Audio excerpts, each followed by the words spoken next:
Hello everyone, this is Aditya Ashtika and I welcome you all to AI Experts Edge where today we are here for the discussion of MAH MBA CET 2024. इसका examination 9 मार्च को conduct हुआ था इसी साल. So now the point is किस तरह के क्वेश्चंस आए थे, what was the level and how to tackle those questions, that is what we will be dealing with in this particular session. Okay, so let's start. शुरू करते हैं अपना आज का ये session. Here is the first question. थोड़ा सा zoom in कर देता so that visibility clear रहे. I think now it's visible. Yeah. So basically अगर देखा जाए, so the first question is all about proverb. Okay, idiom या proverb का meaning आपको देना है. So based on that, the question is to turn the other cheek. Quite easy for us to understand. To turn the other cheek. आपने वो मुन्ना भाई movie देखी होगी, मुन्ना भाई MBBS या I guess लगे रहो मुन्ना भाई, जिसमें कि वो बोलता है कि बाबू ने कहा है कि एक गाल पे अगर थप्पड़ मारे तो क्या कर दो, दूसरा गाल आगे कर दो, है ना. तो बस वही वाला है, to turn the other cheek. To turn the other cheek मतलब किसी ने वायलेंस किया तो उसका जवाब हम नॉन वायलेंस से दे. So to respond to violence with violence, no. To respond to violence with non violence, yes. To sulk and suffer, बिल्कुल भी नहीं. To be indifferent to peace and overtures, नहीं. एंड टू टेक रिवेंज, नहीं. तो answer हो जाएगा क्या?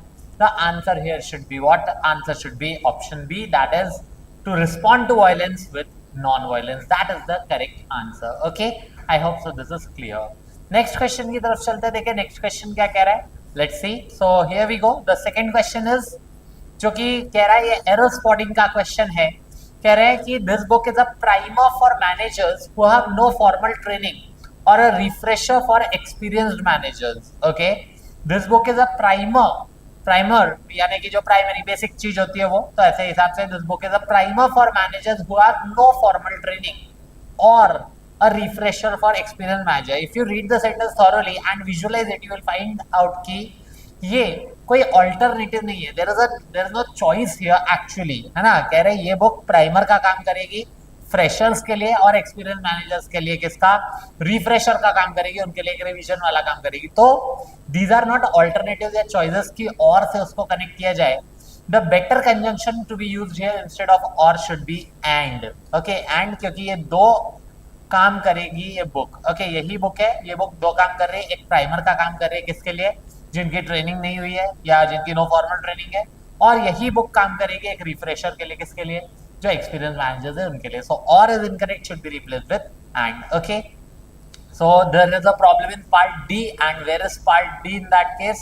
part D D में ही दिया है, तो D वाला जो है वो हमारा आंसर करेक्ट मार्क किया जाएगा. ओके, नेक्स्ट क्वेश्चन की तरफ चलते हैं. Let's see what is the next question saying. So the next question says the orphans have been clamoring for nutritious food from the past 2 weeks.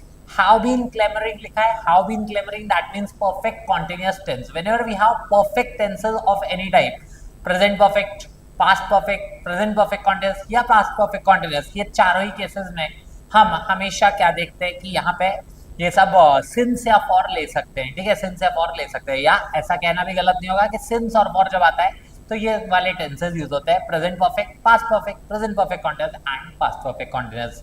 Based on that when we have, यहाँ पे जब ये लिखा हुआ है have been क्लेमरिंग, तो कहीं से या तो पॉइंट ऑफ टाइम होगा या पीरियड ऑफ टाइम होगा. पॉइंट ऑफ टाइम होगा तो सिंस आ जाएगा, एंड पीरियड ऑफ टाइम दिया होगा तो ऐसे में वहां पे फॉर लगा देंगे. The past 2 weeks, this is a period of time, इसके हिसाब से फॉर लगना चाहिए, फ्रॉम नहीं लगेगा.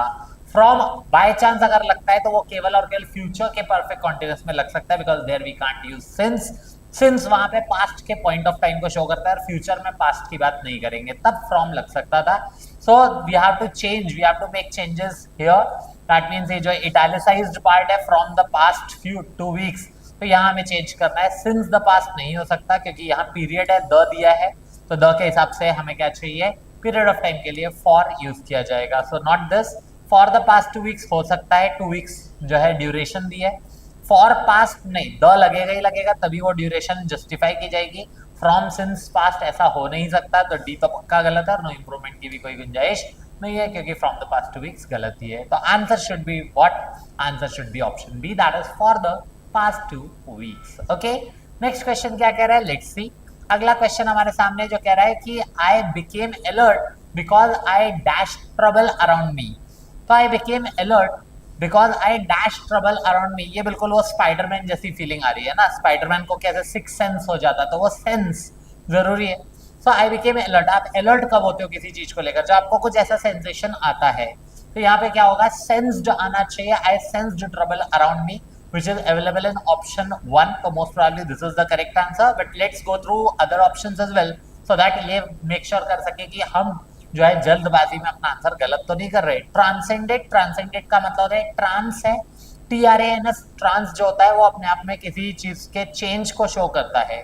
तो बेसिकली ट्रांसेंडेड का मतलब होता है जब किसी लिमिट के पार कुछ निकल जाए, बियॉन्ड लिमिट्स निकल जाए, ठीक है, तो ऐसे में वहां पे ट्रांसेंडेड यूज होता है। कॉम्प्रिहेंडेड का मतलब होता है क्या, कॉम्प्रिहेंड का मतलब होता है अंडरस्टैंड करना, कुछ समझना, not going to be the answer. So नहीं, after seeing trouble you can't become alert, okay, you can sense trouble but you can't see trouble, measured भी नहीं, तो answer should be definitely which one, answer should be option A. Okay, clear है, तो sensed यहाँ पे correct answer रहेगा। Next question की तरफ चलते हैं। अगला क्वेश्चन क्या कह रहा है, तो लिखा है even a dash glance will reveal the mystery. Even लिख दिया है तो इससे ये पता चलता है कि केवल एक मतलब झलक, एक झलक भी देख लिया जाए ना तो मिस्ट्री रिवील हो जाएगी, मतलब ये काफी इजीली जो है वो मिस्ट्री रिवील हो सकती है, ऐसा पता चल रहा है। तो क्रिटिकल ग्लैंस की जरूरत नहीं है, क्रूड ग्लैंस की जरूरत नहीं है, क्यूरियस ग्लैंस की भी जरूरत नहीं है, और ना ही एक्सपोजिटरी, केवल एक नॉर्मल ऐसे अपन ने देख लिया, कहते हैं ना जैसे स्किमिंग जॉब करते हैं, आरसीज पढ़ते हुए स्किमिंग बताई जाती है, केवल एक बार झलक, एक झलक देख लिया उससे भी हो जाएगा, तो that should be cursory reading, है ना, cursory reading. For example you might have used laptops या लैपटॉप वगैरह में आप जब अपने केवल और केवल ऐसे ही घुमा लेते हो, कर्सर पे घुमा लिया तो भी दिख जाता है, पता चल जाता है, वो है। तो even a cursory glance will reveal the mystery, that is the correct answer। critical, crude, ये सब negative words है, negative नहीं चाहिए, positive word cursory will make the sentence correct। okay, answer should be option A। next, अगला लिखा है deviation और departure from common rule or standard। whenever we are talking about deviation या departure from normal, तो basically जैसे अगर कुछ चीज ऐसे चल रही है, ओके, कुछ चीज ऐसी चल रही है और फिर अचानक इस तरह से कहीं और डाइवर्ट हो गई, इसको एनोमेली बोलते हैं। क्या बोलते हैं, anomaly. And we have the option anomaly as the first one. Unanimity, unanimous होना, एकमत होना, एकजुट होना, can not be the answer. Heterogeneity, दो चीजें होती है, एक हेट्रो और एक होमो। होमो सेम के सेंस में होता है, हेट्रो अब अलग डिफरेंट के सेंस में होता है, वो भी नहीं हो सकता। एनोनिमिटी, एनोनिमिटी एनोनिमस होना, एनोनिमस का मतलब होता है विदाउट रिवीलिंग वंस आइडेंटिटी, वो भी नहीं होगा। कंफॉर्मिटी लिखा है, कंफॉर्मिटी मतलब किसी चीज से कंफर्म करना, एग्री करने के सेंस में आता है, can not be the correct answer. Okay, तो answer should be anomaly, deviation from normal. Next question कह रहा है, अगेन वी हैव एरर वाला सेंटेंस लिखा है, Mahatma Gandhi taught us that one should respect the religions of others as much as his own। At the first glance, maybe you may not be able to find out the answer because this is something for which you need to understand or for which you need to have a knowledge of the rule that supports this। Rule क्या है कि Mahatma Gandhi taught us that one, यहाँ subject जो है महात्मा गांधी ने सिखाया है, ठीक है, क्या सिखाया है, तो सिखाया है कि वन शुड, ही लिखा होता तो अलग बात है, शी लिखा हो अलग बात है, यहाँ वन लिखा है, तो वन के साथ जब भी आगे प्रोनाउन आएगा, पॉजेसिव प्रोनाउन या कोई भी और केस, वो वन ही लेता है, हिज या हर नहीं लेता। और वही प्रॉब्लम है, one should respect the religions of others as much as his own, नहीं as much as one's own. Okay, one's own, this is the correct way. His यहाँ पे केवल तभी सही हो सकता है जब या तो सब्जेक्ट ही होता, और अगर नहीं हिज फिर भी आपको लिखना है वन के साथ, तो हिज ऑब्लिक हर दोनों साथ में हो। आजकल इस तरह से भी ऑथर्स लिखते हैं हिज ऑब्लिक हर, जैसे one should be cautious of his oblique her dressing, चलेगा, नहीं तो one should be cautious of one's dressing, इस तरह से आना चाहिए। प्रोनाउंस में ये रूल आता है, तो answer should B one's own, ना कि his own. Okay, next question की तरफ चलते हैं। नेक्स्ट क्वेश्चन तो इधर प्रॉब्लम है पार्ट डी। तो वीडियो में आगे बढ़ने से पहले गाइस, अगर आपने अभी तक हमारे MBA CET के शॉर्टकट वर्कशॉप में एनरोल नहीं किया है गाइस, तो ज़रूर आप इसमें जो है वो एनरोल कर सकते हो।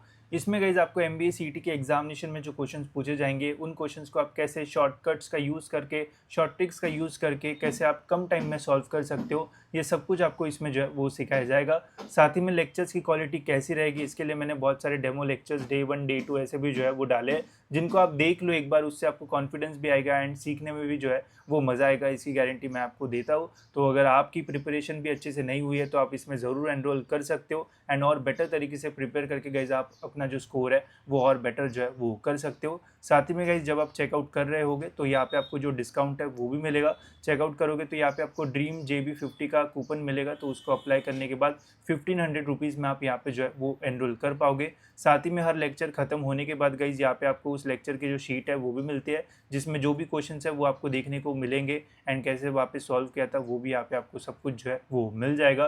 तो काफ़ी मज़ा आएगा आपको इस शॉर्टकट वर्कशॉप में एंड कॉन्फिडेंस तो बूस्ट होगा ही, साथ ही में आप जो ट्रिक्स है वो जो सीख रहे होंगे वो आप एक्चुअल पेपर में भी जो है वो इम्प्लीमेंट कर पाओगे। तो लिंक डिस्क्रिप्शन में, वहाँ से आप इसमें जो है वो एनरोल कर सकते हो। डी में एंड पार्ट डी कहाँ है, डी वाले में ही अवेलेबल है, तो D should be our answer here. Okay, next question क्या कह रहा है देखो, तो लिखा है time after twilight and before night. अब ट्वाइलाइट मतलब शाम हो गया और नाइट मतलब रात हो गई, उसके उन दोनों के बीच में जो टाइम आता है उसको बोलते हैं डस्क। ओके, दो वर्ड्स होते हैं, एक होता है डॉन, एक होता है dusk. Dawn DAWN not DON। Okay, dawn, dawn का मतलब होता है प्रभात, सुबह का जो समय होता है, भोर का जो समय होता है ना, उसको बोलते हैं डॉन। और इसी के चलते न्यूज़पेपर एक है, जैसे द हिंदू है, द इंडियन एक्सप्रेस है, द टाइम्स ऑफ इंडिया, वैसे न्यूज़पेपर पाकिस्तान का एक काफी पॉपुलर न्यूज़पेपर है, नेम है द डॉन। तो आप ऐसे याद रख सकते हो डॉन। पहली बार जब मैंने सुना मुझे भी लगा था DON है उनके यहाँ, नहीं DAWN है। DAWN का मतलब सांझ, सॉरी सुबह, भोर का जो समय है उसके हिसाब से आता है। जैसे अपने यहाँ होता है ना दैनिक भास्कर या क्या ऐसा कुछ ना कुछ जो मॉर्निंग से रिलेटेड होता है उस टाइप का, तो बस वैसे ही है time after twilight and before night. तो ये हो जाएगा डस्क। डस्क मतलब हो जाता है शाम का समय। ओके, शाम का समय, तो ऐसे में वहां पे हो जाएगा आपका क्या, dusk should be the correct answer. Evening नहीं, एक्लिप्स कोई वो नहीं लग रहा है, ग्रहण नहीं लग रहा है कि एक्लिप्स हो, आफ्टरनून भी नहीं, answer should be dusk. Okay, next question की तरफ चलते हैं। अगला क्वेश्चन अगेन यहाँ पे क्या है, ये फिल इन द ब्लैंक्स का क्वेश्चन है। फिल इन द ब्लैंक्स के क्वेश्चंस को आंसर करने का सबसे अच्छा तरीका होता है उसको विजुअलाइज करो, माइंड में इमेजिन करो, आंसर खुद चल के आपके पास आएगा। देखना है कैसे, देखो देखा है, as a witness of the court you have to be dash in your statement. अगर आप कोर्ट के विटनेस है, गवाह बन के जा रहे हो, तो आपके स्टेटमेंट कैसे होने चाहिए, बिल्कुल एग्जैक्ट है ना, जो आपने पहले पुलिस को दिया था वही बयान आपको कोर्ट को देना पड़ेगा। अगर उसमें कुछ भी चेंजेस रहे तो आपका स्टेटमेंट फेक माना जा सकता है ना। तो as a witness of the court you have to be dash in your statement, you have to be बिल्कुल करेक्ट, परफेक्ट टाइप का, pointed, accurate, short, sorry pointed, accurate, short, prompt and resistant. 100% accurate होगा। Okay, accurate यहाँ पे correct answer होना चाहिए, accurate होना चाहिए आपका, तब का जाके सही होगा। As a witness of the court you have to be accurate in your statement. Pointed नहीं, पॉइंटेड के साथ वैसे भी एट आता है, पॉइंटेड एट समथिंग ऐसा। शॉर्ट, शॉर्ट भी नहीं, शॉर्ट होके क्या ही होगा भाई। उसके अलावा क्या लिखा है, प्रॉम्प्ट नहीं, प्रॉम्प्ट मतलब क्विक होता है, वो भी आंसर नहीं हो सकता। और रेजिस्टेंट, रेजिस्टेंट का भी कोई लेना देना इससे नहीं है। 100% sure answer should be accurate. Next, next word है यहाँ पे, in the following question out of the given alternatives choose the one which is nearest to the opposite in meaning. Nearest to the opposite in meaning मतलब almost opposite ही है, opposite बताना है हमें, opposite बताना है। नियरेस्ट पढ़ के खुश मत हो जाना और सिनोनिम मत लगा के आना। नियरेस्ट टू द अपोजिट मतलब जो अपोजिट है या नियर अबाउट अपोजिट है, एंटोनिम है, वो बताना है। Embellish, first of all what is embellish? Embellish का मतलब होता है किसी चीज को डेकोरेट करना, सजाना, वो होता है एम्बिलिश। ओके, इसके हिसाब से अगर हम देखें अपोजिट चाहिए तो डेकोरेशन का अपोजिट क्या होगा, या सादा सिंपल टाइप का कुछ देखते क्या है। वी हैव एडोन, नहीं एडोन मतलब वही सजाने के सेंस में आ जाएगा, वो होना नहीं है। डिसफिगर, डिसफिगर, फिगर मतलब शेप होता है, डिसफिगर मतलब वो शेप को बिगाड़ना, हो सकता है, पॉसिबल है। डिसआर्म, डिसआर्म मतलब किसी चीज का जो है यू कैन से रास्ता जैसे चेंज कर देना, डिसआर्म कर देना, तो उस वे में जा सकता है। गार्निश किसी चीज को डेकोरेट करना, नहीं होगा। And festoon, festoon means also to decorate something. 100% sure answer होना चाहिए कौन सा, the answer here should be disfigure. Okay, disfigure जो है वो आपका करेक्ट आंसर रहेगा। ओके, डिसफिगर क्यों, क्योंकि शेप बिगाड़ना, डेकोरेट करना, सजा रहे कुछ अच्छा चमका रहे और वहीं दूसरी तरफ डिसफिगर कर दिया, बिगाड़ दिया, answer should be disfigure. Okay, next की तरफ चलते हैं। अगला क्वेश्चन क्या कह रहा है देखो, next question is filch. Filch का क्या बताना है, best expresses the meaning. Filch का मतलब होता है, जैसे आप लोगों ने देखा होगा कुछ लोग को आदत होती है कि कहीं खड़े हैं जैसे दुकान उकान पे, तो सट कोई भी ऐसी चीज जो रखी है छोटी मोटी वो सटका लेते हैं वहां से या अपने जेब में डाल लेते हैं, चोरी करना एक तरह से। तो इस तरह की चीज को बोलता है फिल्च। ओके, मतलब when you are fetching something without the notice of that shopkeeper या जो भी उसका ओनर है, तो खिसका लिया कुछ ऐसा, आपने सटका लिया, उसको बोलते हैं। तो चोरी करने के सेंस में ही जाता है। बेस्ट एक्सप्रेशन मतलब सिनोनिम ही बताना है, तो सिनोनिम के रूप में क्या सही हो सकता है? यहाँ पे स्टील लिखा है, सिंक लिखा है, सबमर्ज लिखा है, support and give. 100% sure answer should B चुरा लेना, यानी कि स्टील। ओके, सिंक नहीं, डूबने वाली बात नहीं, सबमर्ज भी नहीं, सपोर्ट भी नहीं, गिव भी नहीं, आंसर हो जाएगा still. Correct. Next question, next question आ रहा है यहाँ पे, जो कि है आपका क्या, जो कि है ओके सेंटेंस इंप्रूवमेंट का क्वेश्चन है। कह रहे हैं my neighbours are extremely noisy but even more are they quarrelsome. My neighbours are extremely noisy, मेरे नेबर्स जो है वो एक्सट्रीमली नॉइजी है, okay, but even more are they quarrelsome. Even more they are quarrelsome, they are quarrelsome even more, they are even more quarrelsome, even quarrelsome more are they. पहले तो eliminate करते हैं, ऐसे questions को eliminate करना ज्यादा अच्छा होता है। My neighbours are extremely noisy, अब देखो बट लिखा है, लेकिन बट इधर लिखा है, या तो नॉट ओनली और बट ऑल्सो होता तो हम कर लेते, लेकिन नॉट ओनली नहीं लिखा है। My neighbours are not only extremely noisy but also, एक तरह से लिख वही रहे हैं, बट इवन मोर मतलब बट ऑल्सो के ही सेंस में। तो ठीक है, अगर देखा जाए कैसे जा सकता है, बट ऑल्सो आर दे नहीं, आर दे नहीं जाएगा यहाँ पे, वी कांट इनवर्स इट, क्योंकि यहाँ पे इन्वर्जन वाली बात नहीं हो रही है। बट एक कंजंक्शन की तरह लगाए। इन्वर्जन कब होता है कि बट आर दे ऐसा फॉर्म में कब होता है, जब वहां पे नॉट ओनली बट ऑल्सो इधर लगता है और बट ऑल्सो एक एडवर्ब का काम कर रहा होता है। यहाँ कंजंक्शन है तो एक नया सेंटेंस की तरह वो यूज होगा। That means my neighbours subject है, आर एक्सट्रीमली नॉइजी ये उसका प्रेडिकेट है। तो बट के बाद भी पहले सब्जेक्ट आएगा और फिर प्रेडिकेट आएगा।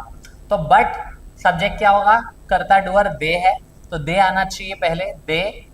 अब दे आर क्वारलसम इवन मोर नहीं, क्योंकि यहाँ पे बट लिखा है तो इसमें इवन मोर भी जल्दी आना चाहिए, तो but they are even more quarrelsome, C option सही होगा। They are quarrelsome even more नहीं, but even more they are नहीं, ये भी नहीं होगा, और बट ये तो बिल्कुल भी नहीं होगा, और नो इम्प्रूवमेंट का स्कोप नहीं, आंसर हो जाएगा but they are even more क्वारलसम।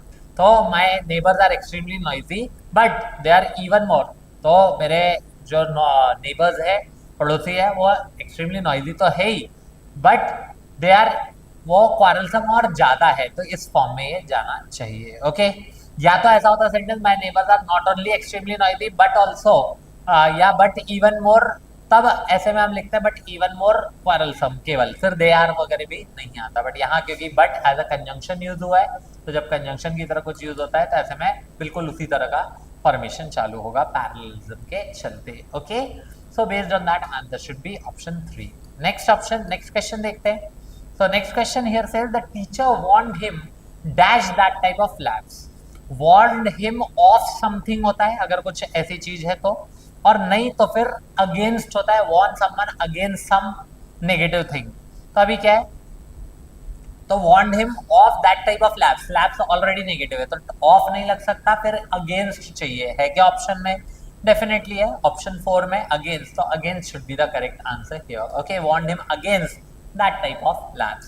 warned him of something, warned him of केवल one word कुछ होता तो possible था warned him of something। okay, but warned him against doing something, या against जैसा कि यहाँ लिखा है क्या है, against that kind of labs, that type of labs, तो इस हिसाब से against perfect choice है। okay, नेक्स्ट क्वेश्चन की तरफ चलते हैं। बाकी ऑप्शंस आएंगे नहीं यहाँ पे, on या towards या in या off नहीं जा पाएगा यहाँ पे। नेक्स्ट क्वेश्चन कह रहा है he has put dash the meeting। अब पुट डैश मीटिंग, पुट से एक वर्ड होता है पुट ऑन, पुट ऑन मतलब कुछ चढ़ा लेना है ना, पुट ऑन जैसे put on the coat, it's extremely cold here. नहीं तो पुट ऑफ होता है, ध्यान रखना, दो वर्ड्स का आपको ध्यान होना चाहिए।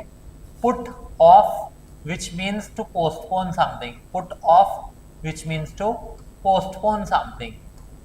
वैसे ही एक वर्ड और ध्यान रखना जो ऑफ के साथ ही जाता है, वो होता है कॉल ऑफ। कॉल ऑफ की बात हो रही है तो कॉल ऑफ का मतलब होता है कैंसिल करना, call off means to cancel something. याद रखने का तरीका, C for call off, C for cancel, P for put off, P for postpone. Okay, ये अच्छा तरीका है याद रखने का। कॉल ऑफ कैंसिल करना, पुट ऑफ पोस्टपोन करना।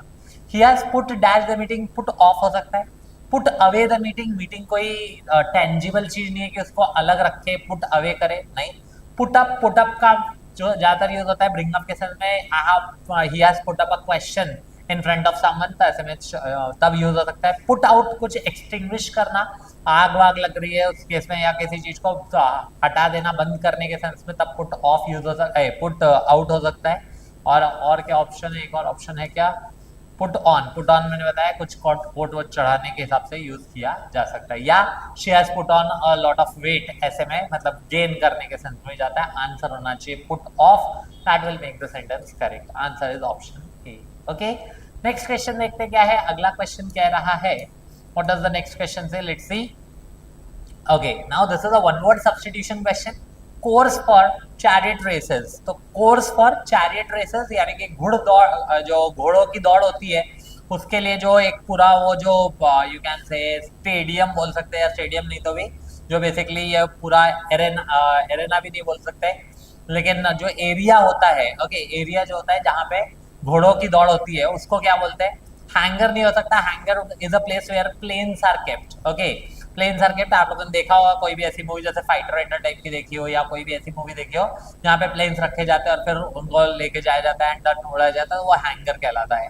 Hippodrome is a place where chariot races are conducted. Okay, so this can be the answer. एक बार और बाकी ऑप्शंस चेक कर लेते हैं। Okay, so this is most probably the answer. Sanatorium एक ऐसी जगह होती है जहाँ पे आपके यू कैन से आपका इलाज वगैरह होता है, सैनिटोरियम, तो वो भी यहाँ पे नहीं हो सकता है। एरेना नॉर्मल रेसेस के लिए होता है, घोड़ों के रेसेस के लिए नहीं। ओके, नॉर्मल रेसेस के लिए एरेना यूज हो सकता है।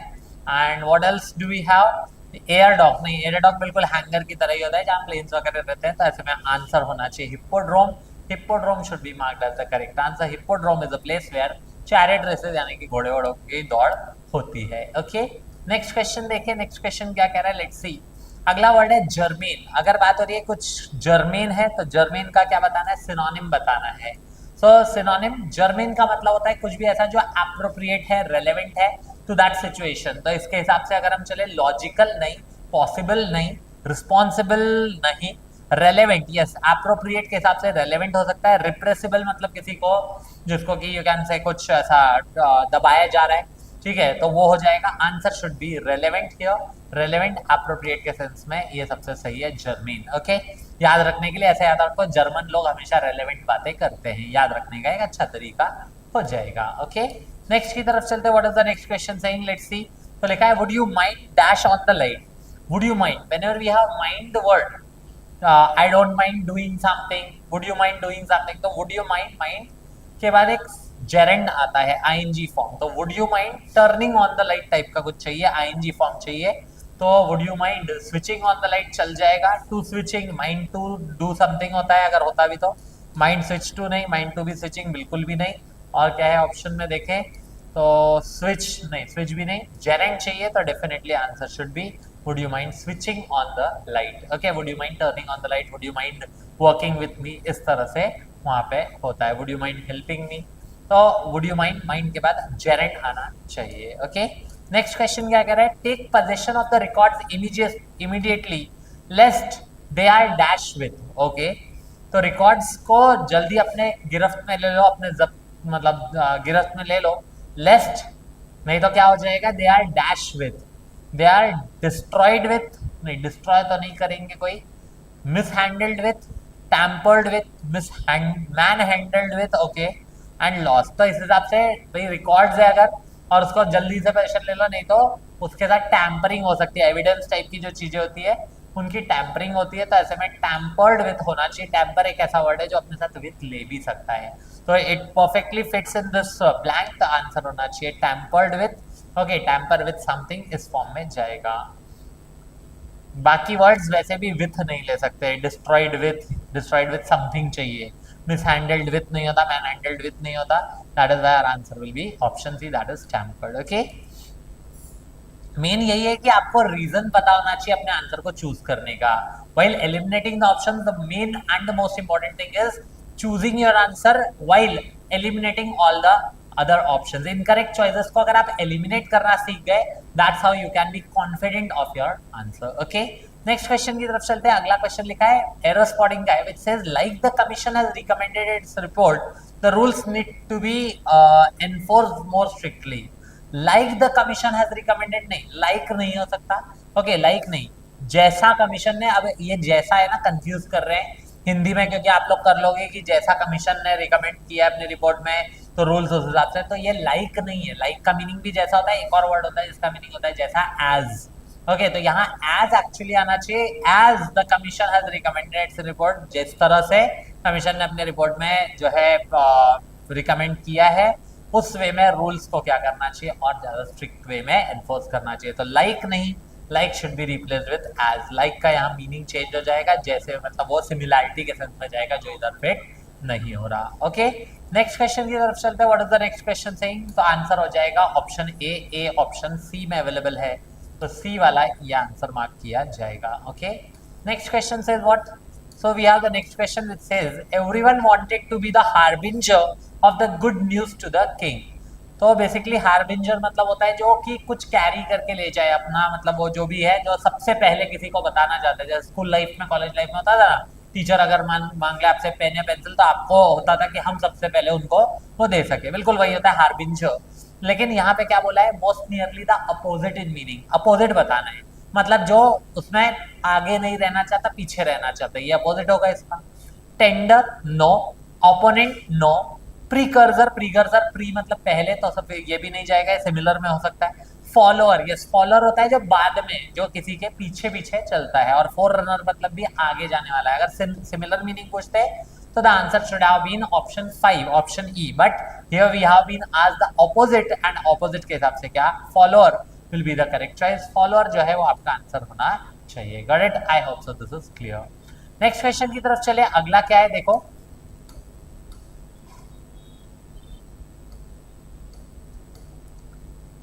Next question is, in the following question, out of the given alternatives, choose the one which best expresses the meaning of the given word. That is foment. Foment का मतलब होता है क्या? एक तरह से किसी को भड़काना. ओके, किसी को भड़काना, उकसाना.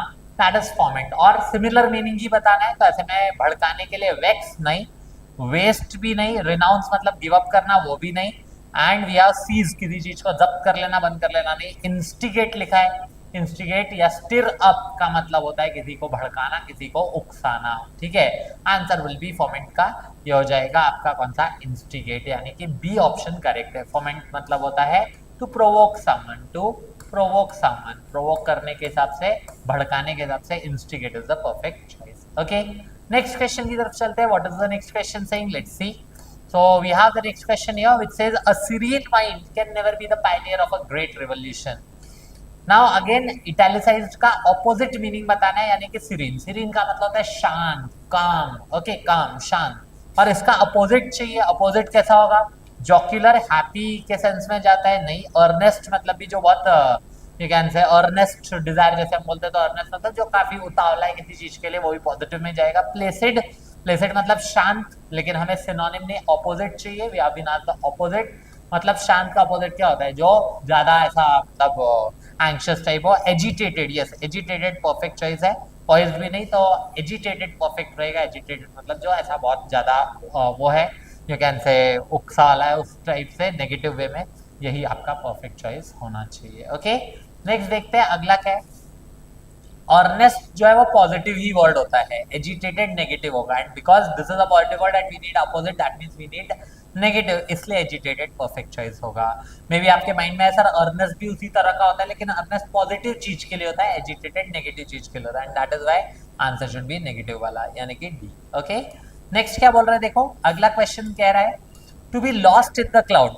This is an idiom. To be lost in the cloud मतलब जो आप बहुत ज्यादा कंफ्यूज्ड हो, उसके लिए लगता है. आप कंफ्यूज के हिसाब से ऑप्शंस है. To be perplexed, yes possible है. परप्लेक्स का मतलब कंफ्यूज्ड होता है. To be concealed from view, concealed मतलब हिडन, नहीं. To meet with one's death, नहीं, मरने के लिए नहीं. To be lost in the cloud. To find oneself in a very comfortable position, नहीं. टू बी अनबैफल्ड, अनबैफल्ड मतलब अपोजिट हो जाएगा फिर से, ये नहीं, हमें सेम मीनिंग के हिसाब से, बेस्ट एक्सप्रेसेस के हिसाब से चाहिए. तो the correct answer here should be to be perplex, to be confuse. Perplex का मतलब होता है कंफ्यूज होना. ओके, परप्लेक्स का मतलब होता है कंफ्यूज होना, कंफ्यूज्ड। ओके, नेक्स्ट की तरफ चले। अगला क्वेश्चन क्या कह रहा है, let's see. So the next question here is to rip up old sores. नाम में पता चल रहा है to rip up old sores मतलब गड़े मुर्दे उखाड़ना टाइप का है ना, गड़े मुर्दे उखाड़ना, यानी कि जो पुराना कुछ है उसी को वापस ले आना। To censure someone in strong terms, नहीं, सेंश्योर मतलब क्रिटिसाइज होता है, but criticise someone in strong terms वो नहीं। To strain one's thoughts to the most मतलब अपने थॉट्स को रोके रखना, वो भी नहीं। To revive a quarrel which was almost forgotten, yes, गड़े मुर्दे उखाड़ने के सेंस में ये सही जाएगा। ओके, और क्या है options? To preserve oneself from harm, नहीं। टू रेप्रिमांड मतलब किसी को स्कोल्ड करना, सेंचर करना, वो भी नहीं। Answer should be to revive a quarrel which was almost forgotten, that will be the perfect choice. Okay, next की तरफ चले। अगला क्या कह रहा है, देखो। Next question is error spotting का है, जो कि कह रहा है क्या, लेट्स सी। तो यहाँ पे बोला जा रहा है honesty, integrity and being intelligent are the qualities which we look for when we interview applicants. ऐसे क्वेश्चन में ये सुनने में बुरा नहीं लगता, but there is a problem with the parallel structure of the sentence. Okay, वो क्या, ऑनेस्टी लिखा है which is no doubt a noun, honesty is a noun, फिर लिखा है कॉमा इंटीग्रिटी एक और नाउन, और फिर लिखा है बीइंग इंटेलिजेंट, ये एडजेक्टिव हो जाएगा। तो यहाँ क्वालिटी, यहाँ पे भी नाउन ही फॉर्म चाहिए, और नाउन फॉर्म में यहाँ पे बीइंग इंटेलिजेंट है, इंटेलिजेंस सही होगा। ठीक है, इंटेलिजेंस, इंटेलिजेंस तब जाके सही होगा कि honesty, integrity and intelligence are the qualities. Being intelligent जो है वो अपने आप में स्टेट हो जाएगा, हमें स्टेट नहीं चाहिए, हमें क्या चाहिए, स्टेट ऑफ बीइंग की जगह हमें वो क्वालिटी चाहिए। तो honesty, integrity and intelligence are the qualities which we look for when we interview applicants, then it will be correct option A, third option में available है, which is the correct answer. Okay, next question की तरफ देखते हैं। अगला question क्या कह रहा है? So next question is all about क्या ये sentence improvement. Okay, the farmers are working in the field from sunrise and will continue to do so until sunset. अब अगर सनराइज से कुछ शुरू हुआ है, मतलब जो है पास्ट में कोई चीज शुरू हुई है और प्रेजेंट तक चल रही है, इवन आगे तक चलती रहेगी। सो this is the case of perfect continuous tenses. Okay, अगर ये प्रेजेंट है, मान लो ये प्रेजेंट है, कोई एक्शन पास्ट में शुरू हुआ है और चल रहा है और अभी भी चल ही रहा है, तो this is termed as present perfect continuous tense. Present perfect continuous tense, अगर यही एक्शन शुरू होता लेकिन प्रेजेंट से पहले खत्म हो जाता, तो ये पास्ट परफेक्ट कॉन्टिन्यूअस में जाता। तो अभी प्रेजेंट परफेक्ट कॉन्टिन्यूअस टेंस चाहिए।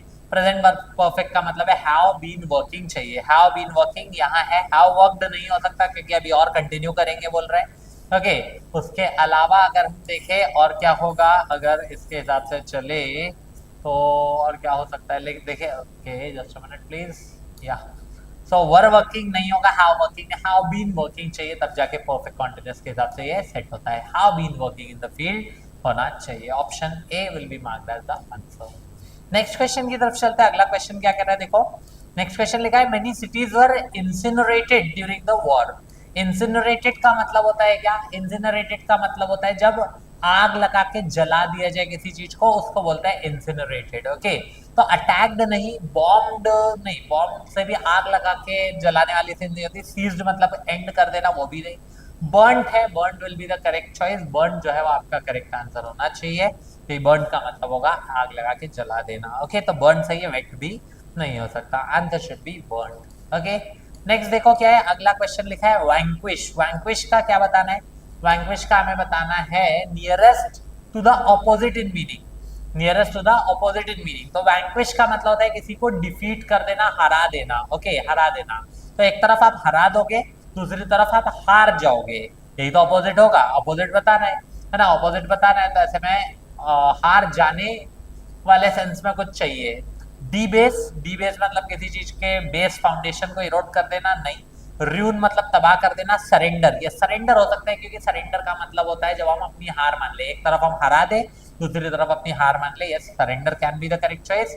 और क्या ऑप्शन दिए हैं देखे, तो डिस्ट्रॉय लिखा है, डिस्ट्रॉय नहीं, एंड सरमाउंट भी नहीं। Yes, definitely answer should B surrender. Surrender जो है वो करेक्ट चॉइस माना जाएगा। ओके, क्योंकि वैंक्विश का मतलब होता है टू डिफीट समवन। अगर मैं लिख दूं वैंक्विश का मतलब है to defeat someone, to defeat someone. Vanquish means to defeat someone, और वहीं दूसरी तरफ टू एक्सेप्ट डिफीट है ना, टू एक्सेप्ट डिफीट। तो टू डिफीट समवन का अपोजिट क्या होगा? टू सरेंडर, तो वो आपका परफेक्ट चॉइस हो जाएगा। Okay, I hope so this is clear. Next की तरफ चलते हैं, अगला क्या है? नेक्स्ट लिखा है डिवाउट। डिवाउट का मतलब होता है, कैसे याद रखो पहले तो डिवाउट को, डिवोट पढ़ते मेरे दिमाग में डी ई वी ओ तो पहले ही आ जाता है, और किससे बनता है? डिवोटेड। ठीक है, डिवोटेड। डिवोटेड मतलब डिवोट का मतलब होता है जो बहुत ज्यादा रिलीजियस हो, बहुत ज्यादा रिलीजियस हो। और हमें करना क्या है? सिनोनिम या antonym? Nearest to the opposite in meaning, that means we need the antonym. तो एंटोनिम डिवोटेड है, दूसरी तरफ कौन होगा? जो डिवोटेड बिल्कुल भी नहीं है। तो अब ऐसे में क्या हो जाएगा? जो डिवोटेड नहीं है, डिवोटेड जो होंगे या डिवोटेड जो होता है रिलीजियस है, तो उसकी बिलीफ्स जो है वो मतलब रिस्पेक्ट देता है उस रिलीजन को इस तरह से, उसके हिसाब से मैग्निफिसेंट नहीं, ये पॉजिटिव वर्ड है, डिवोट है ना, ये पॉजिटिव वर्ड है। तो ऐसे में अगर देखें तो मैग्निफिसेंट भी पॉजिटिव है, नहीं हो सकता। सेंट भी पॉजिटिव है, नहीं। ठीक है, स्टूपिड नेगेटिव, इररेवरेंट नेगेटिव, पायस मतलब सेक्रेट टाइप का, ये भी पॉजिटिव। हमें चाहिए तो नेगेटिव ही, बट डिवोटेड का स्टूपिड से कोई कनेक्शन नहीं है अपोजिट होने के बावजूद भी। इररेवरेंट हो जाएगा। रेवरेंट का मतलब होता है रिस्पेक्टेड, है ना। If you are from a convent school, maybe आपने देखा होगा, या आपका कोई भाई बहन दोस्त कोई अगर कॉन्वेंट स्कूल में पढ़ता है, तो उन लोगों को जब एप्लीकेशन लिखवाई जाती है तो लिखा रहता था रेवरेंट फादर, है ना। और जबकि नॉर्मल नॉन कॉन्वेंट स्कूल में रिस्पेक्टेड मैम, रिस्पेक्टेड सर, ऐसा लिखा जाता था, है ना। तो रेवरेंट फादर का मतलब है रिस्पेक्टेड फादर, उनके यहाँ फादर और सिस्टर वाला सिस्टम होता है। तो ऐसे में रेवरेंट वही हो गया, रेवरेंट मतलब रिस्पेक्टेड, और इररेवरेंट मतलब नॉट रिस्पेक्टेड। तो ये डिवाउट जो कि रिलीजियस सेंस में जाता है, ओके, रिलीजियस सेंस में जाता है, तो हमें कुछ वैसा ही चाहिए। रिलीजियस में हम रिस्पेक्ट करते हैं जो भी है उस रिलीजन को, जो रिस्पेक्ट करे, extremely respectful of some religion, तो उसके हिसाब से इररेवरेंट हो जाएगा डिसरिस्पेक्टफुल के सेंस में। ओके, नेक्स्ट की तरफ चलते हैं। अगला क्वेश्चन क्या बोल रहा है देखो, लिखा है some people are extremely fastidious in their choice of dress. Fastidious का मतलब होता है क्या? कोई ऐसे जो कि बिल्कुल मतलब यू कैन से जो अपनी उससे मतलब जिनको बिल्कुल परफेक्शन चाहिए, ओके, जो कि छोटी मोटी भी ऐसी बारीकियां भी गलत भी नहीं एक्सेप्ट करते, उस तरह के लोग। तो फास्टिडियस क्या है? फास्टिडियस को याद रखने का तरीका सबसे अच्छा रहेगा, ऐसे याद रख सकते हो, फास्ट डसना, फास्ट और डस, है ना। जैसे जो मैनेजर्स वगैरह होते हैं, जो मतलब वैसे टाइप के मैनेजर्स होते हैं प्राइवेट कंपनीज में, वहाँ ऐसा आपने देखा देखा होगा कि वो फास्टिडियस होते हैं, उनको हर चीज परफेक्ट चाहिए, ऐसा चाहिए ना, फास्ट डसते रहते हैं। तो बस उस वे में याद रखो, फास्ट डसते रहते हैं। तो इसका मतलब है जिनको कि जो one who needs perfection in everything, one who can not even means होता है ना, जो बेसिकली छोटी मोटी गलतियां भी ओवरलुक नहीं करेंगे, वो वहाँ पे एक एक बारीकी में होने चाहिए। पॉम्पस का मतलब होता है, पॉम्पस मतलब कुछ शो ऑफ जो करते हैं, है ना। जैसे कि आप लोगों ने देखा आजकल एप्पल फोन का बड़ा क्रेज है कि लोग सेल्फी, मिरर सेल्फी लेते हैं, और शो ऑफ है, पॉम्पस टाइप का वो वहाँ पे दिखाते हैं, मतलब शोइंग सामने, जो कि जिससे कि सामने वाले को इंफीरियर सा फील हो, उस टाइप का। फसी, फसी का मतलब होता है यही जो बिल्कुल बारीकियों पे भी ध्यान दे, है ना, उस टाइप का। तो सिनोनिम ही चाहिए क्या? यस हो सकता है फिर आंसर। केयरलेस नहीं, केयरलेस का मतलब हो जाएगा जो रिकलेस हो, केयरलेस हो, ध्यान नहीं देता छोटी मोटी बातों पे, वो नहीं होगा। ओके, डिस्क्रिमिनेटिंग भी नहीं हो सकता। और क्या ऑप्शन है हमारे पास? क्लमजी, क्लमजी मतलब होता है जो you can say clumsy type का है, बटरी फिंगर्स जैसे कि कोई हो जो not good in handling things, तो उस सेंस में क्लमजी जाता है। Answer should be fuzzy here. Fuzzy जो है वो आपका करेक्ट आंसर होना चाहिए। Fuzzy will be the correct choice. Okay, fuzzy which is similar to that of fastidious. Next question देखते हैं, अगला क्वेश्चन क्या है। As a last dash the students have appeal to the principal. ये तो एक फ्रेज होता है, as a last resort, option है तो वही हो जाएगा answer. As a last method नहीं, एज अ लास्ट चांस नहीं, एज अ लास्ट कोर्स नहीं, as a last resort. As a last resort, last resort का मतलब होता है, एक फ्रेज ही है इडियम की तरह, तो लास्ट रिजॉर्ट का मतलब होता है आखिरी रास्ता। ओके, आखिरी रास्ता। तो as a last resort, as a last resort, और क्या ऑप्शन है? एज अ लास्ट एक्शन नहीं, तो as a last resort the students have appeal to the principal. आखिरी चारे के रूप में या आखिरी रास्ते के रूप में उन्होंने प्रिंसिपल से अपील की है। As a last resort, D option correct है। ओके, नेक्स्ट क्वेश्चन क्या कह रहा है देखो, नेक्स्ट क्वेश्चन कह रहा है printed notice of somebody's death. Printed notice of somebody's death, तो ऑबिचुअरी लीव आपने देखी होगी, सुनी होगी, ऑबिचुअरी लीव, ये ऑबिचुअरी। तो ऑबिचुअरी का मतलब हो जाएगा भाई कुछ भी जब शोक संदेश दिया जाता है किसी के मरने के बाद, शोक संदेश जो दिया जाता है उसके लिए बोला जाता है आपका क्या? ऑबिचुअरी। ओके, कैलेमनी नहीं हो सकता, कैलेमनी नहीं हो सकता। कंडोलेंस होता उसी तरह का है but not related to printed notice. Condolence मतलब जो हम सांत्वना देते हैं, अपनी श्रद्धांजलि देते हैं, वो होता है बट वो नहीं। देन वी हैव एक वर्ड यहाँ पे आ रहा है, इसका प्रोनाउंसिएशन थोड़ा अलग होता है। ओके, ये एक बोर्ड होता है, ओके, जहाँ पे कुछ ऐसा लिखा जाता है, ABCD वगैरह लिखा रहता है, और उस हिसाब से इसका प्रोनाउंसिएशन ऐसा ओइजा भी नहीं होता, कुछ अजीब ही अलग टाइप का ही इसका प्रोनाउंसिएशन होता है। तो एक बोर्ड होता है जहाँ पे कुछ ऐसा लिखा जाता है, ABCD ऐसा लिखा रहता है, और उसको आप वो कर सकते हो, टाइप कर सकते हो, तो उस टाइप की चीज को बोला जाता है, वो भी नहीं। Solace, finding solace in something, मतलब जहाँ हमें तसल्ली मिलती है कुछ चीज से, कोई ऐसे लोग या कोई ऐसी चीज जिसको देखकर या जिनसे मिलकर हमें तसल्ली मिलती है, अपनी चीज जो भी है, दिल की बात हम कह पाते हैं, तो वो होता है solace. Okay, finding solace in something, तो ऐसे में आंसर होना चाहिए obituary, that will be the perfect choice. Next question, no buses are plying dash the road as the transport workers are on strike. Ply on the road, ये एक phrase होता है, ply on road मतलब running on road, ठीक है। तो plying on the road option देखो कहाँ है, प्लाइंग ऑन द रोड, ये रहा option C, that is the correct answer. Plying on the road will be the correct choice. Plying in the road नहीं, to the road नहीं, over नहीं, upon नहीं, वैसे भी रोड है, रोड जो है, रोड के सरफेस पे कुछ चीज टच हो तभी वो चलेगी उस पर, है ना। ओवर होता है तब जब कुछ चीज थोड़ा हवा में हो, थोड़ा डिस्टेंस हो। अपॉन तब होता है जब कुछ हवा में थोड़ी देर होने के बाद फिर सरफेस पे टच हो, वो भी नहीं। टू यहाँ आ नहीं सकता, टू किसी से कनेक्टेड के सेंस में आता है। इन तब जब अंदर की बात हो या किसी बाउंड्री के अंदर की बात हो, not possible. Flying on the road perfect choice है। ओके, नेक्स्ट क्वेश्चन क्या रहा है, क्या नेक्स्ट क्वेश्चन लिखा है, he has turned the tables on his enemy.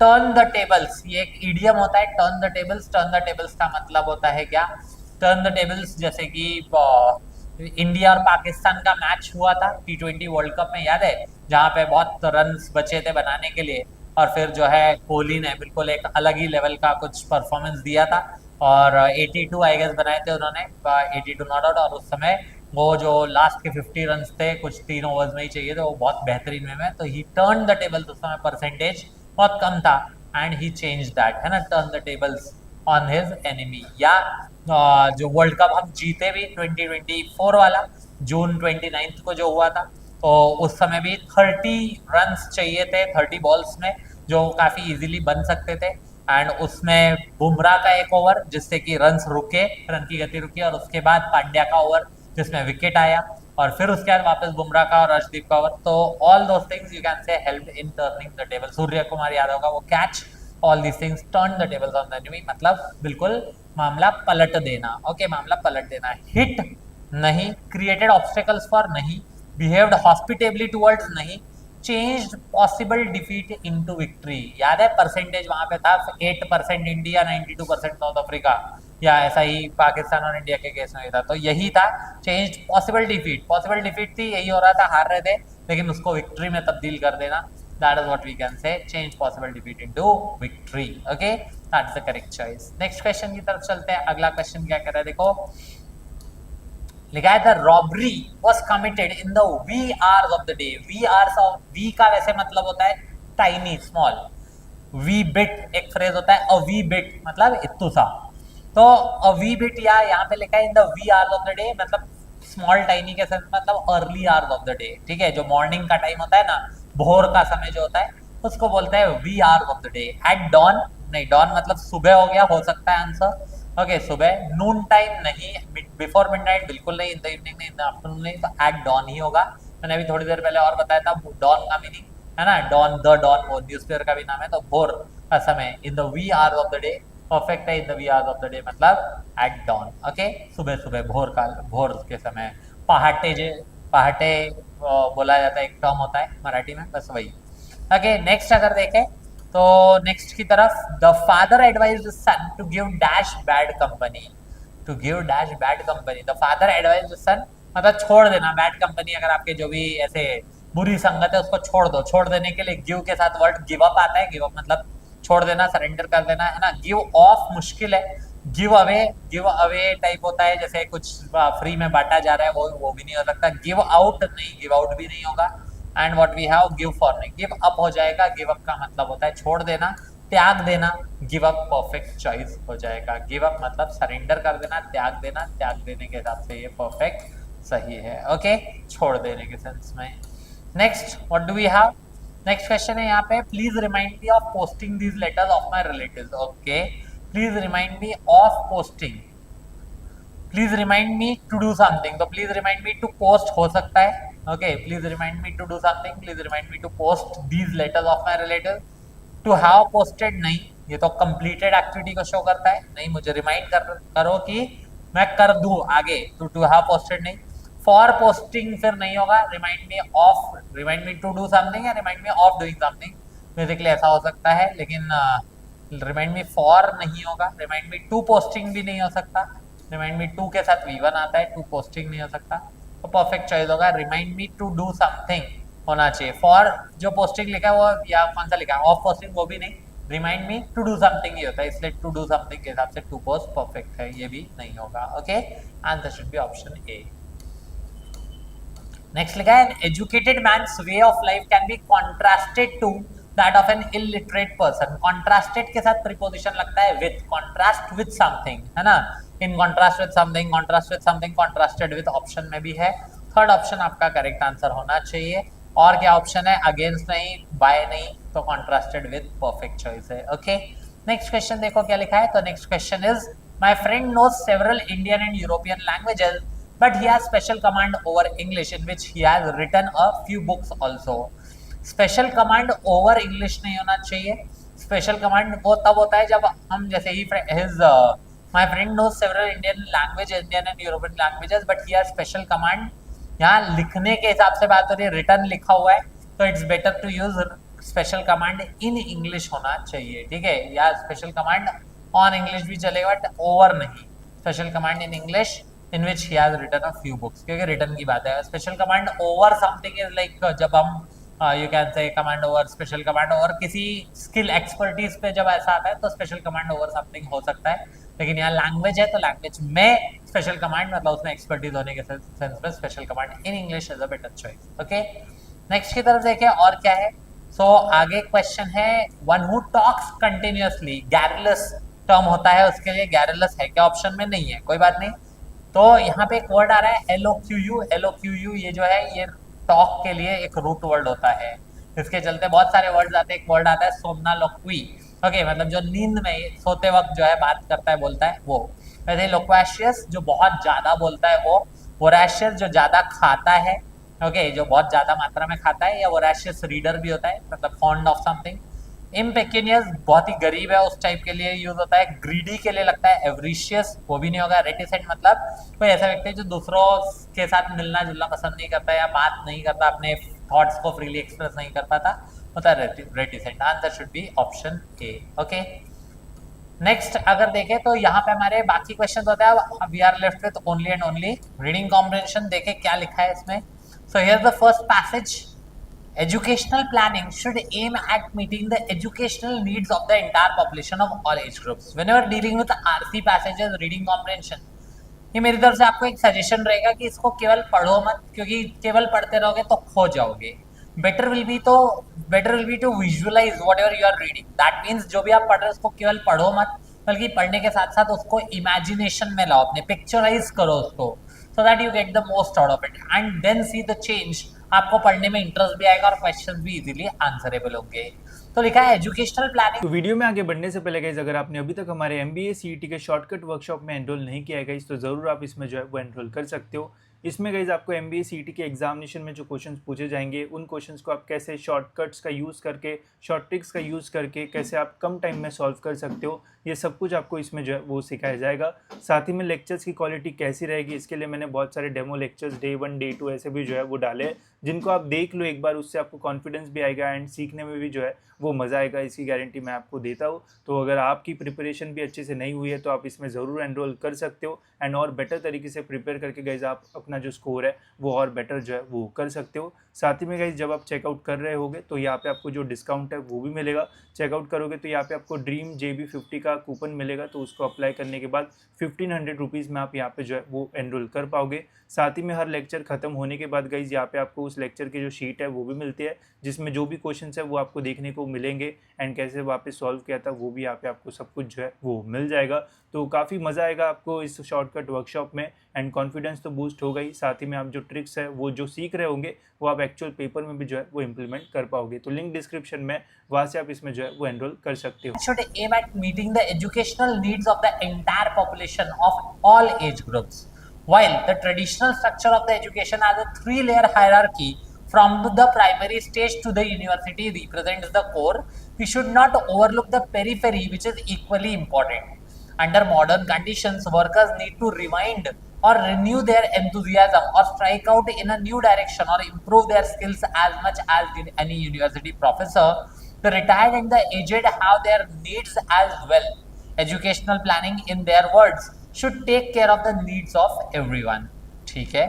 Our structures of education have been built up on the assumption that there is a terminal point to education. तो सही बात है, कह रहे हैं कि हमारा जो एजुकेशन सिस्टम जिस वे में बना है, जिस तरह का उसका स्ट्रक्चर है, वो इस वे में बना है कि उसका टर्मिनल मतलब एक एंड पॉइंट रहेगा। जबकि एजुकेशन कोई ऐसी चीज थोड़ी ना है कि जो खत्म हो जाए बस इसके बाद पढ़ने की जरूरत नहीं है। काफी लोग होते हैं जो 12th किए, कॉलेज के बाद उसके बाद कभी कुछ पढ़ते ही नहीं है, कुछ सीखते ही नहीं है।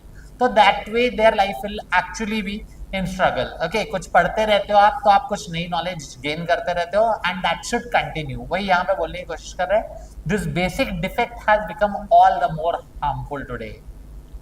A UNESCO report entitled Learning to Be Prepared by Edgar Foray and others in 1973 asserts that the education of children must prepare the future adult for various forms of self-learning.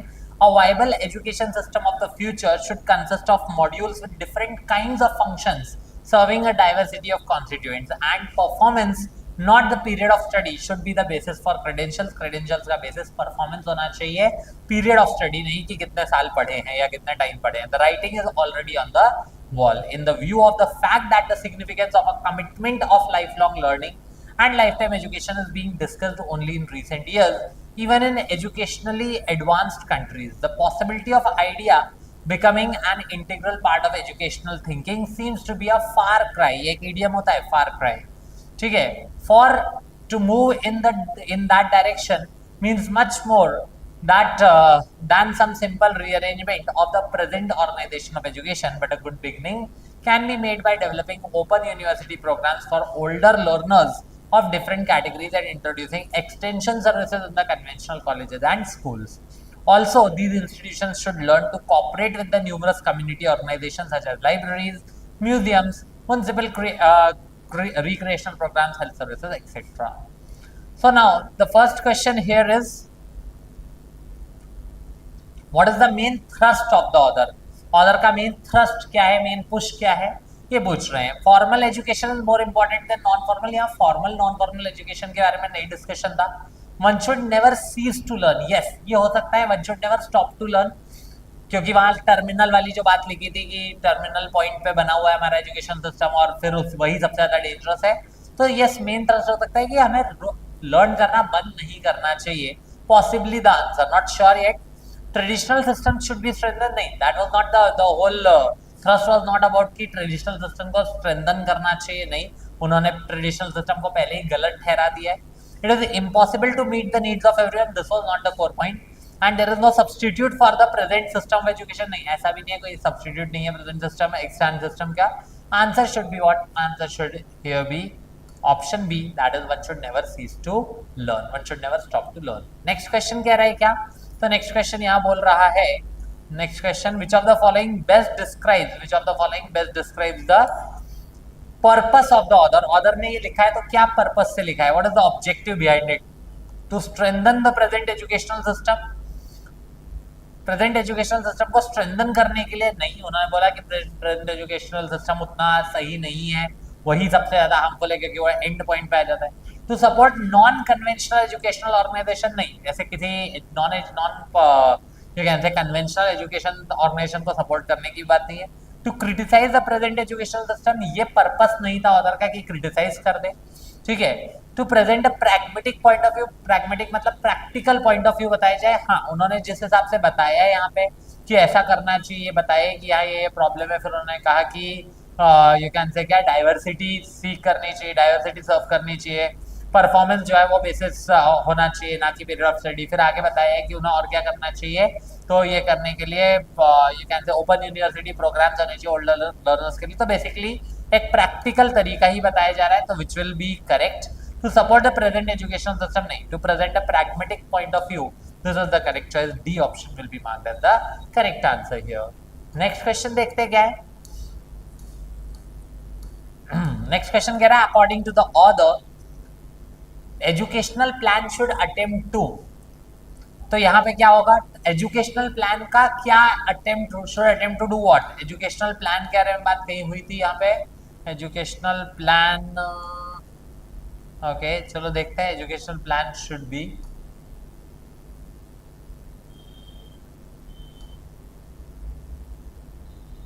ठीक है एक बार ऑप्शन देखते हैं फिर समझते हैं क्या लिखा है। According to the author educational plan should attempt to encourage conventional schools and colleges, decided terminal point to education, बिल्कुल भी नहीं, साफ लिखा था वहां पे कि वो ही सबसे बड़ी प्रॉब्लम है।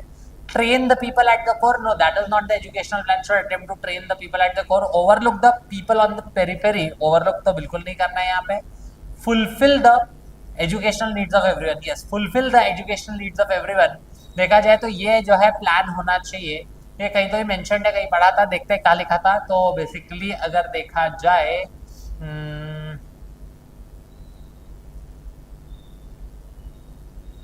अगर देखा जाए तो ये सब लिखा ही हुआ है कि ऐसा होना चाहिए, है ना। Learners of different categories and introduce extension services in the conventional college and schools, institution should learn to cooperate with numerous community organizations such as library. सब लोगों को मतलब इंक्लूसिव की बात हुई है, पूरे वे में जो बात हो रही है वो इंक्लूसिव लर्निंग की ही बात हो रही है, सब लोगों को इंक्लूड करते हुए चला जाना चाहिए, है ना। उसी के बारे में यहाँ पे पूरा जिक्र भी हुआ है। तो yes based on that our answer should be fulfil the needs of everyone, that will be the most appropriate answer. Okay next की तरफ चलते हैं, अगला क्या लिखा है देखो। तो नेक्स्ट लिखा हुआ है यहाँ पे according to what measures should open university adopt to meet modern conditions. ये लिखा है open university programs for older learners of different categories and introducing extension services in the conventional colleges and schools. तो open more colleges on traditional lines, no. Cater to the needs of those who represent core, no. Develop various programs for adult learners, yes. Develop various programs for adult learners, older learners, yes. Adult learners ये हो जाएगा आपका answer. और क्या है option में देखो, primary education should be under the control of open university, नहीं। D recognition of various community organisation, नहीं। Answer should be option C. Okay next देखें अगला क्वेश्चन क्या कह रहा है। अगला क्वेश्चन कह रहा है, क्या कह रहा है देखें, Which of the following is the most opposite in meaning to the phrase a far cry? Far cry का मतलब क्या होता है, एक idiom होता है far cry, मतलब जो opposite to that of मतलब जिसको अभी अचीव करना इम्पॉसिबल है, it's a far cry. Okay जिसको यू कैन से अचीव करना एक तरह से इम्पॉसिबल है। तो वेरी फनी, नहीं। नेक्स्ट टू इम्पॉसिबल ये सिनोनिम हो सकता है, लेकिन इन्होंने ऑपोजिट पूछा है। ऑपोजिट पूछा है तो अ थियोरेटिकल सजेशन, नहीं। अ रियलिटी, जो भाई सोच से परे है, और वही रियलिटी, अपोजिट क्या हो जाएगा कि वह रियलिटी है। Reality is the perfect choice, difficult भी नहीं हो सकता। ओके नेक्स्ट क्या है, अब अगला एक और पैसेज है, ठीक है। एक और पैसेज, दो पैसेजेस आए हैं out of 50 questions.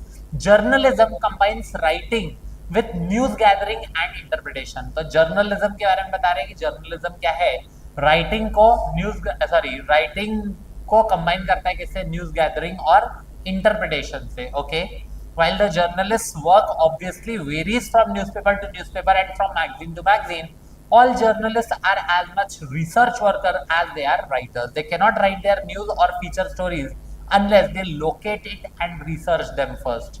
They must be able to read the in-between lines of the main source news and interpret that. A great many stories hunt the journalist who rejects most of them. A great many stories hunt the journalist who rejects most of them. तो stories तो उनके पास बहुत आती है, लेकिन काफी सारे वो रिजेक्ट कर देते हैं। He carefully sorts and sifts those, taking only a relatively very small proportion of news may be coming from an unexpected source. A successful journalist may gather news to the tune of 100%, but he can use them for his profession only 3 to 5%. मतलब समझ रहे हो कि मेहनत तो बहुत लगती है, लेकिन 3 to 5% ही यूजेबल होता है। He must be able to see or forecast to him the news of tomorrow or day after from the news of today. आज की न्यूज को देखकर वो अब आगे कल क्या होगा या परसों क्या होगा ये अनुमान लगा पाए सटीक तौर पे। That is what journalist, you can say successful journalist is all about. Okay तो आगे क्या बोल रहे हैं, because newspaper want advance news और advance warning to give a good exclusive and exhaustive coverage to anything of interest, but a real scoop is a very rare event and bogus scoops are also bring disrepute to the newspaper. सही बात है, अगर फालतू की ऐसे repetitive type की चीज होगी तो उसमें मजा नहीं आता लोगों को, फिर न्यूज़पेपर बदनाम ज्यादा होता है। तो question first says, what is most important for a journalist? He must know how to sort out the news, he must be able to write effectively, he must be able to interpret the news correctly, he must know how to gather the right news, he must be able to write in style. So basically journalist जो लिखा है most important for a journalist, तो वो starting में ही कहीं था most important, है ना। तो ऐसे में यहाँ पे ये they must be able to read the in between lines of the main source and interpret that, वही मोस्ट इम्पॉर्टेंट है ना। तो इसके हिसाब से क्या हो जाएगा, he must be able to interpret the news correctly, that is the correct choice. Okay, option C.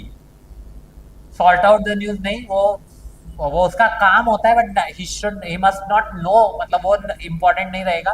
Okay, right effect है, ये सब चीजें काम है, लेकिन मैंने इंटरप्रेट सही से कर पा रहा है वो जरूरी है। ओके, बाकी देखिए नेक्स्ट क्या है। तो नेक्स्ट है, अच्छा फोर्थ ऑप्शन में he must know how to gather the right news. नहीं, न्यूज तो बहुत सारी आती है, उसके बाद गैदर वो करता है, उसमें से चूज करना अलग होता है, राइट न्यूज गैदर करना उसका काम नहीं है। That is the answer, option C रहेगा। Okay, next question says according to the passage a journalist work does not include news gathering, बिल्कुल इंक्लूडेड है। सॉर्टिंग आउट द न्यूज वो भी था, राइटिंग वो भी करना पड़ता है, इंटरप्रेटिंग द न्यूज वो तो बिल्कुल इंपॉर्टेंट है, लेकिन कॉपिंग नहीं, टीपने वाला काम उन्हें नहीं करना है। तो definitely answer should be option E. Okay, next question. Next question says what? Let's see. What is the basic requisite for exclusive and exhaustive coverage of newspapers? ये लास्ट में ही कहीं था exhaustive, तो basically he must be able to see or forecast to him the news of tomorrow or day after from the news of today, because newspaper want advance news or advance warning to give a good exclusive and exhaustive coverage to anything of interest. Basic requisite for exclusive and exhaustive coverage: collecting the news of a real scoop, 9. Selection of a small portion of gathered news, 9. Forecast of tomorrow's news from today's news, yes. Effective style of writing, no. Effective style of reading, no. So answer will be option C, that is forecast of tomorrow's news from today's news. आगे लिखा है next क्या, तो next लिखा हुआ है यहाँ पे अगला question, what according to passage is a common characteristic of all journalist? They all have to first probe into the news they gather, yes हो सकता है ना। कॉमन कैरेक्टरिस्टिक, सभी जर्नलिस्ट को इन्वेस्टिगेट करना पड़ता है पहले, yes. They all make an adventure to find worthy news, नहीं। They all write for the newspaper, नहीं। They all can forecast future news, okay रखते हैं इसको, और दे all write for the magazine, नहीं। तो बेसिकली फ्यूचर न्यूज भी forecast, future news नहीं, न्यूज जो आज की है उससे आगे की बातें निकाल सके वो अलग होता है। फ्यूचर न्यूज कहाँ से कोई फोरकास्ट कर लेगा? Future news from today's news होता है, तो हम इस ऑप्शन को चूज करते हैं। लेकिन अब इनमें से out of these better and the best option is they all have to first probe into the news they gather, ये कॉमन कैरेक्टरिस्टिक में जाएगा। Okay, and coming on to the last question which says what, लिखा है what does the passage say about successful journalists? Successful journalists, they use a relatively small portion of the news, their news comes from unexpected sources, they reject a major portion of the gathered news, they present advanced news and they write in style. Successful journalist ये may gather news to the tune of 100%, but he can use them for his profession only 3 to 5%. So they can use a relatively small portion of the news, यही successful जो है journalist का रहेगा। Okay, और बाकी नहीं, अनेक्टर नहीं, they rejected a major portion of the gathered news, नहीं। तो ये बेटर जो है रहेगा ऑप्शन, वो ऑप्शन ए होना चाहिए। तो that brings me to the end of the discussion. इसके थ्रू हमने ये सारे 50 क्वेश्चन डिस्कस किए जो स्लॉट 1 में पूछे गए थे 9 मार्च को। So basically you have understood what type of question and what level of question are asked in the examination. Based on that you can prepare yourself for the best. Okay, so that's it from my side. Thank you everyone for joining and watching. मिलते हैं फिर next session में, till then अपना ख्याल रखें, bye bye, take care, keep watching and keep learning.